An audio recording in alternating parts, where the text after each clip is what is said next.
con 17 anos, tocoume enfrentarme á vida cunha enfermedad que non me sabía como iba a ser, unha enfermedad neurolóxica, e digo eu, a mellor cousa foi que apareceu Miguel na miña vida, de verdad. Eso foi o regalo máis grande que pude recibir despois dun diagnóstico tan duro, tan fuerte, como ter unha enfermedade degenerativa, tan xoven, os teus mitos, as túas ilusións, todos se ven truncadas.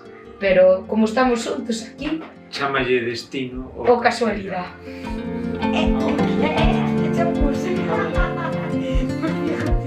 Todo empezou no 2019.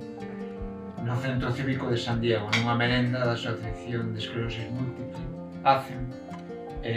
Coñecimos un montón de compañeiros e fomos un pouco socializar. E despois ven unha pandemia. Démonos os teléfonos.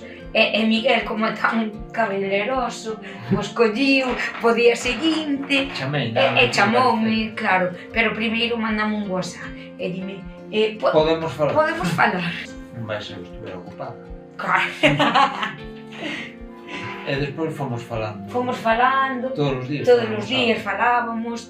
E polo menos, tiñamonos aínda que eu fume para a Costa da Morte, que a pandemia non podía estar na Coruña. A pandemia cortou un pouco o tempo. Sí, pero bueno, eu despois cando puden regresar, despois quedamos outra vez. Pero nós non perdemos o contacto de bons días, boas noites, ata mañá. Que tal che foi a... Sí. Ti onde fuches a mañá? Eu fun a piscina por mañá, ás 10 da mañá, na piscina. Eu fun entre fíos e bastidores. Ás 10 tamén.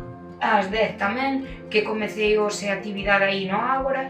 Moi ben, vou facer, estou con lana, co bastidor, e mañá volvo á estampación. É o primeiro día. É o primeiro día, por eso veño tan... Compartimos moitas cousas. Vamos a un montón de espectáculos. Si, conciertos, monólogos, conciertos. Algún viaxe con unha terceira persona. Si, fixemos dous cruceiros, dous, que non é un viaxe, dous cruceros.